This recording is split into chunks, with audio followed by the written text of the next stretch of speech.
Hi Scrappy friends! Welcome back!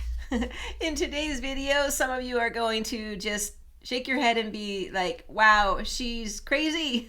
She does all that. And then some of you might say, hey, that's a good idea. I want to jump right on into that plan. So what are we talking about today? I'm going to take you on a little behind the scenes look into how I store all those miscellaneous stickers. And a little spoiler alert, this is also what I do to handle some of those miscellaneous embellishments like die cuts and little chipboard pieces or laser cut pieces. So are you ready to go? Let's go ahead and jump on in. So are you like me? Do you have a pile of miscellaneous treasures that just need to be filed away so that we can then access them and put them on just the right page? But this is not even my full pile. I just put this here for a little bit of eye candy while we talk, but I am going to confess and show you the entire pile that I need to get wrangled and accomplished in this new year. So the system I'm going to show you, I actually learned from Janet Madison over at RTS Scrapbooking here on YouTube. And I've done this probably since 2019, and I just absolutely love it. But my project has fallen to the wayside and it is time now, and I'm going to show you how I knew it was time to get these things all in some kind of order so I can actually use them. So I actually do love the process of organizing. I think that it's super fun and relaxing, and the accomplishment that we feel at the end keeps us motivated and gives us that creative edge when we're ready to be productive again. But what I'm going to show you, it is kind of time consuming, and that's why I feel like I've shied away from it, because I do have to take the time and focus on it, and it is definitely a process. So here's what I do. When I come across random supplies, so here's a few things that I handmade but didn't use them right away on a layout. Or I made some page kits and I had lots of embellishments in there, and then when it came time to use it, then I didn't need them. Or in this case, I have maybe a collection kit that I disassembled and I didn't want to take the time to put this away, so I kind of started a pile here. I organize all my supplies into two basic categories. And the first one would be theme. Does it fall into a theme? And if so, it gets its own storage area depending on how much of that particular theme I currently own. And then the second category is by color. Those are the main two ways that I scrapbook. So by theme first, and then by color. And by that I mean I just pull everything out and put it in rainbow color. So when I bring a collection into my space, it automatically falls into one of those two areas. Mostly it's by theme, and I keep it together like that. And then I use it as a whole collection. But when that collection gets down to just a few items, not enough to create like a whole page or a layout spread, or I'm just not feeling inspired by it anymore, it gets moved into my color areas. And this goes for everything in my collection. Paper scraps, stickers, die cuts, mat cards, everything. Everything then gets divided up in their sections by color. So yes, I have a certain place for patterned paper by color, and I have a certain place for cardstock by color, and my mat cards are stored somewhere separately. Everything gets broken down by the same format that I'm going to show you here. It's just that my stickers and my die cuts take me a little bit longer to do. Back to our pile here. These are examples of things that I have just put together in little areas and some sticker sheets. So I do have an intermediate step before I get actually to the process of my final place to house these items. So let's talk about the sticker sheets first of all. When I get down to the end of a collection and I have stickers like this left over, I kind of look at it and I'm thinking, is it enough to break them down and put them in this pile? And in this case, I'm going to say no, because I have quite a few left, and I do want to keep these two sheets together to see if I could use up more and more each time I pull these out. So the next step for a sticker sheet like this is I would bring in my sticker mate. Now this is an old, I believe it was called a deco file system or something back in the day, and then Creative Memories recently had out the sticker file mate, but it's the same concept, and I have in here them stored by color. Now mainly what I use these for are my little word stickers. You see me pull these out all the time to look for those little words, and I really need to actually start focusing on using up some of those stickers as well, or else they're gonna be in this pile soon. So random stickers would go in here. Like for example, I felt like these two sheets were more on the blue side, especially this one. And so I thought I'll see it more if I put it in here, because I pull this folder out quite often. So back to this example, this one I housed in the brown folder for a while, but now I'm just not using it as much, so I want to show you how I would pull it through this system. My second area is, and I've shown this a couple times on my Scrappy channels, whether YouTube or Facebook, is my little box. I got this little clear box at the Dollar Tree, and it has a lid, but I don't use the lid at all. And as I'm creating and I'm done with a layout, and I just didn't use the punch out or the die cut, instead of putting it through my system, which you're gonna see why I don't stop to just put one piece away, I randomly put it in this little box. And I'm gonna tell you, I love to just kind of sit through the box and look for, do I have anything that I want to use? And this is especially great for like those miscellaneous layouts that you're not sure even what theme to use, just to kind of go through your box. So all kinds of little things just go in here. And in fact, I just used this box on a previous video. I believe it was where we were talking about our New Year's goals. And most of the stickers and embellishments on that layout came from this box.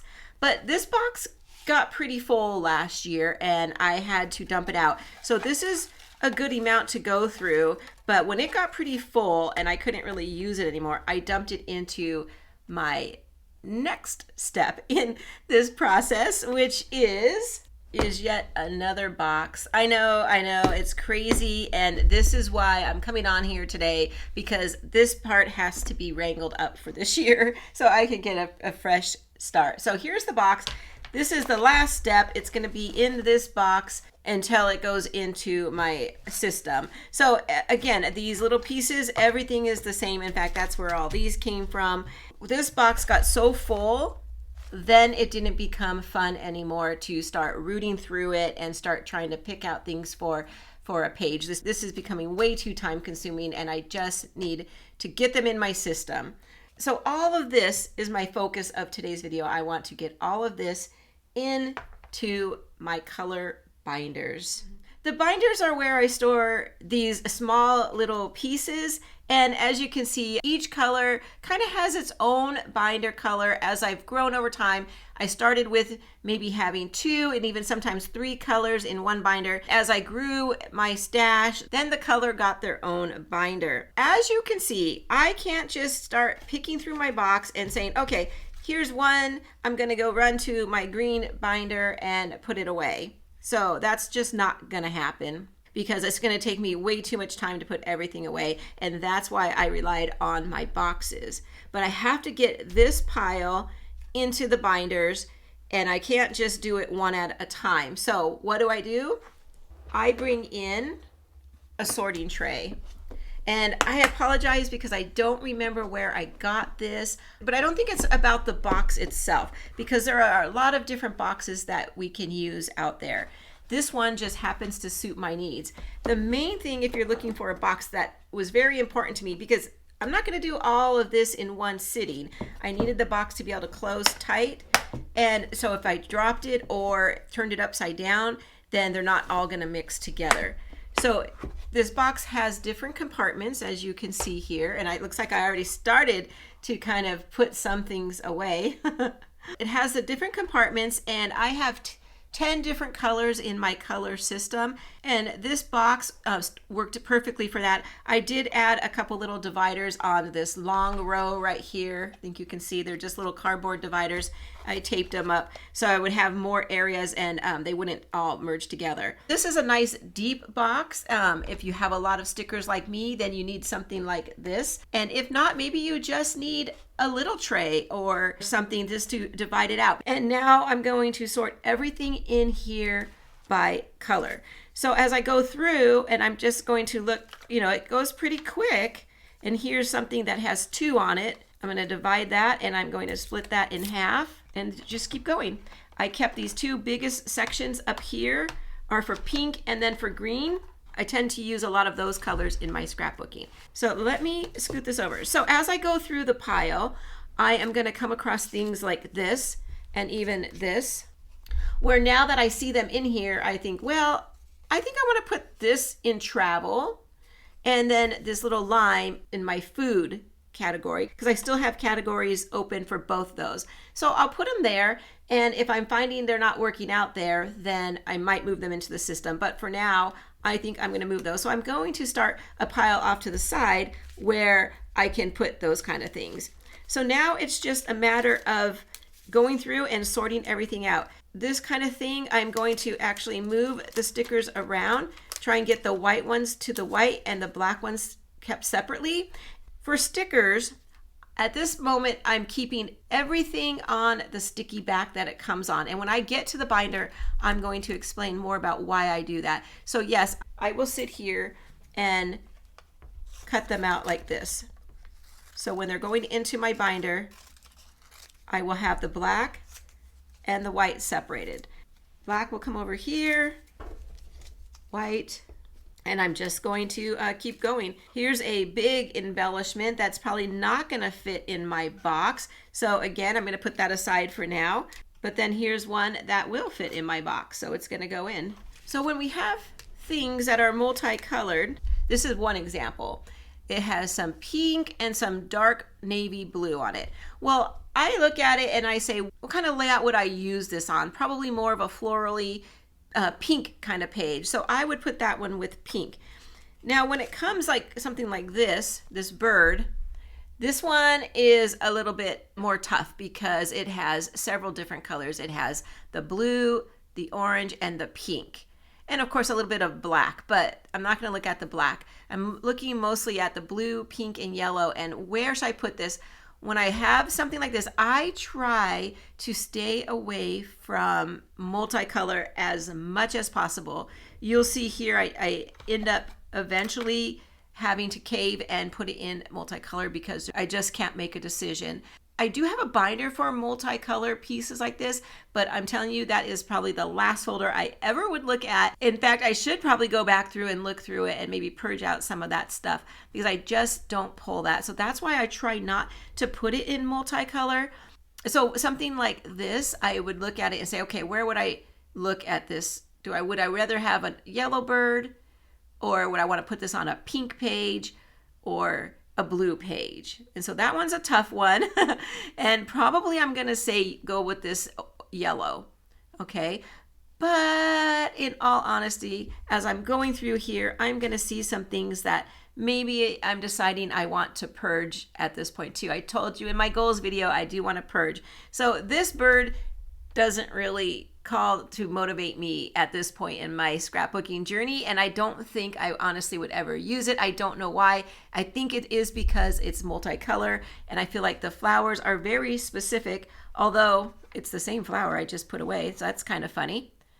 So those would go together, but I'm more apt to use a flower than I am a bird. I'm going to put this one aside and put it in my purge area. Okay, and I'm just going to continue going through each of these and put them in the right box.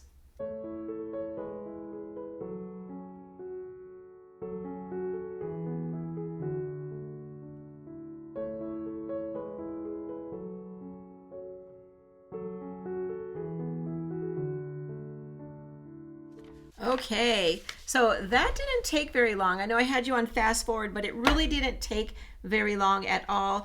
And then what I should have told you is this is a great activity that I do a lot while I'm just watching TV. I take it out on a little tray and I just kind of do a little pile. So this is not going to take me that long to get through my boxes here that it seems like it is. I wanted to talk about this one. I do have a floral binder, could put these in, and that's where that's going to go. So I put those aside. Now these bigger pieces, these are going to go in my binder. They just don't really fit in my box. I'm going to add this one here to it. Those are going to get in the binders. They're just not going to fit in my box, and I don't want my box to be popped open. Now these two, I filed them away, and then I thought, no, I have somewhere else I like to kind of put titles. I like to have access to a lot of things on my rolly cart that sits right next to me. That's why I have this box and like my cluster base box, my leaf box. I also have one that I started for miscellaneous titles. I've been putting a lot of things in here lately, but I go through this when I'm just looking for a title or some extra words to add to a page. So I'm going to put these in here for now. Now you can see this box is getting a little full too, so maybe at some point I'll have to go through and redo my titles. I did do a video before on how I do organize my titles, so I'll link that one at the end of this video if you're interested to see how I do my titles. Again, they're by color, and I use a Creative Memories sort and stash binder to store those in. Okay, so now for the sticker sheet. What I like to do, and this is so satisfying if I've never done it, I like to pull off the entire backing strip. Okay, and I like to just keep the stickers in place. And sometimes this is helpful because it'll pull right off and you'll see some little white ones that you didn't even know were there. Okay, so I'm just bringing it down. These ones are not popping through. There we go. And I like to pull it all off, and it really gives me an idea of what I have left. Okay, throw that first piece away. And now these, I'm going to put those in my title box. Why not, right? And I will separate them. So here I have two leaves. Let me put those together. And I'm kind of looking over here as well. I'm going to pop off those. Let's put all these together. And these are going to go in my leaf box. If these start to pop off, then I'll just take off the sticky altogether and keep them in the box. And let's go ahead and take off this backing so we can see a little bit more. And I see a few more leaves, so I'm going to put those over here. Now this is something I would probably use all on the same layout. So I will keep them together and not separate them like I did with the titles. Okay, so we have a lot of brown. We have a few red pieces. I'm going to move all my little buttons and little snappy things right over here so that they're together. And I'm going to cut out the flowers individually because those are something that I might use on individual layouts. And then it goes in the box.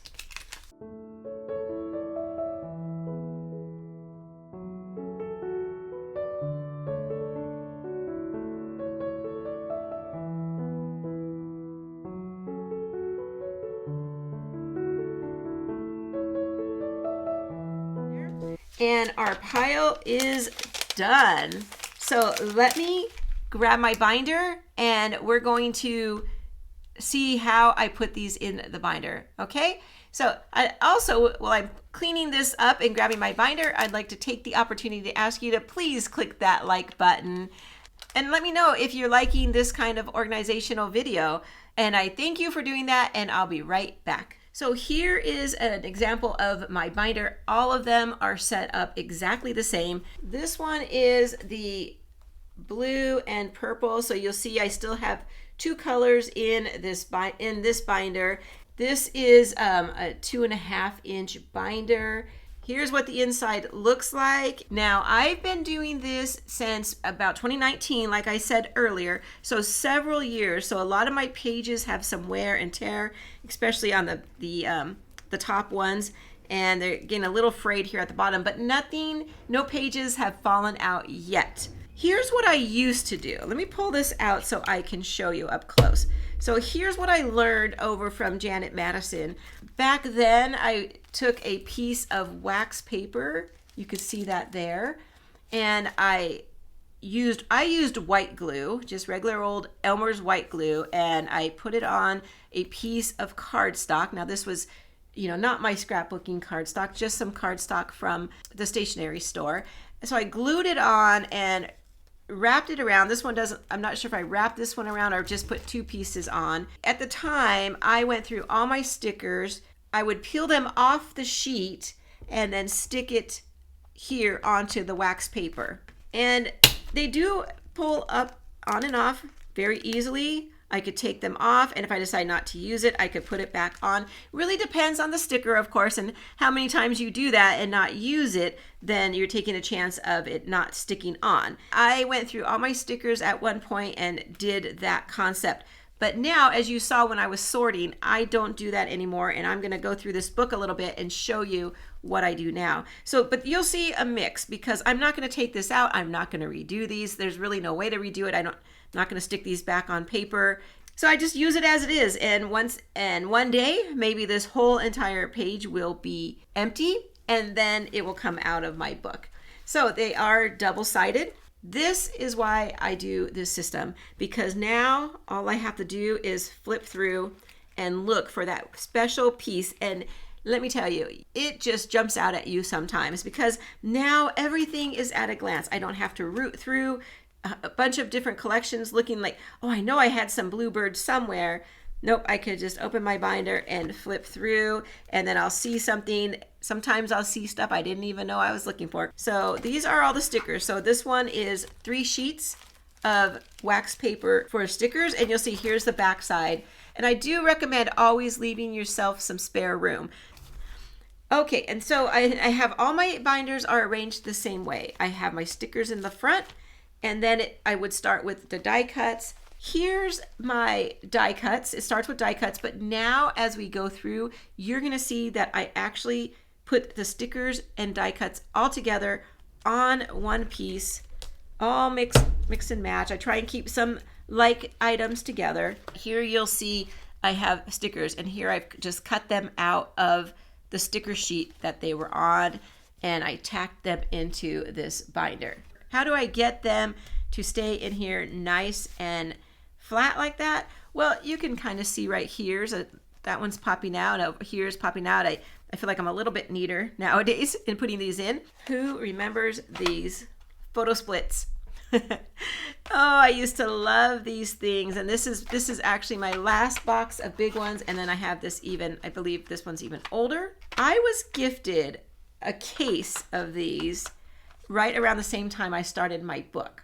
So that's what I use for the majority of the book. When I ran out of the case, before I came across these 2 boxes, I would go to like the big box store like Joann's or Hobby Lobby and buy whatever they have that's similar to this. I don't know if they're called splits or not. And I would find the biggest box, the cheapest one, and use a coupon. Because yes, these are just going to be wasted in your book, okay?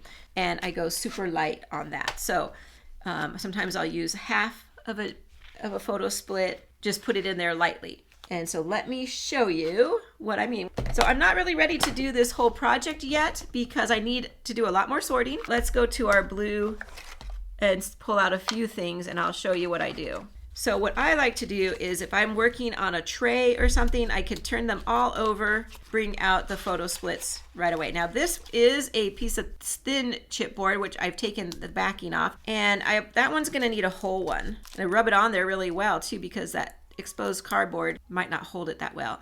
And then I just find an open area, and then I'll just keep going through all of these little pieces, and when I wanna rip them and only use a half, I rip it like that so I could still peel off the top. And then I find a spot in my binder. And let's see, I don't think these 2 are gonna fit on this page, so I'm gonna turn the page. Here we have an open spot. Now you'll see here, this is an old piece of adhesive that I must have taken something off from there, and it just peels right off. It's gonna leave a little tear in the paper. I don't care. I like that look. I think it makes it look like I've been using my my binder system the way I should be. And when the page gets too ratty, then you can change it up or take it out. Or if you used up all your embellishments, even better. And put this little bow probably right up here. And that's how I would stick them in. Again, I know time consuming, a great activity, to do while I'm watching television or movies that I don't need a lot of attention on what I'm doing here, so I could kind of multitask at that point. So that's my system. I'm going to continue sorting out all of my boxes that I showed you. This is going to get pretty full. So in closing, I want to say that this might seem like a lot of work and a lot of time spent in doing this, but I have to tell you, the final product is so beneficial. For me, it's made my creative process more efficient and enjoyable. In fact, when you hear me on a video say, oh, I pulled this from my stash, it's probably one of these binders that I went to, because I would never find a little sticker that small and just randomly, oh yeah, I have that sticker, and go get it. Nope, it's right in here, and I've opened it up and I looked just for 1 or 2 pieces that would work perfectly for that layout. I love looking through this. It's, everything is right at a glance. And I know that some of you might be asking, well, do they ever fall out of the binder? And I'm going to be honest and say, yes, they do. Sometimes I randomly see a sticker on the floor and I know that it probably fell out of the binder. I do a couple things. And this is kind of funny because I'll pick the sticker up and remove the sticky completely because it probably has dog hair on it or something. And I leave it on my desk, and it never fails that a layout coming up, I'll look over and see it on my desk and be like, hey, that's the perfect little thing for right here. And I end up always using them when they're just on my desk. Now, I don't want a whole bunch of those on my desk. That's why I have my little box. So that's another place it would go, is into my my little box. The second thing that I do when they fall out, I'll look at it and I'll be like, I don't need this. And I hate to say it, but I just throw it away. That is probably more on the rare side. I really do try and get it in my album. If I've taken the sticky off, I just put a little bit of wet glue on it and it works perfectly. So I hope that you enjoyed this little sneak peek behind the scenes on how I organize my stickers and embellishments. I put up on my blog post the 10 reasons why people should sort their stickers and should have them in some kind of orderly manner. So if you're interested in that, go take a peek at what the reasons I found, and as to why people would take the time to do this and how helpful and beneficial it really is. So that's what I have for today, everybody. Thank you for joining me. If you have any questions, leave them in the comments below. And I'll see you real soon. Take care. Bye-bye.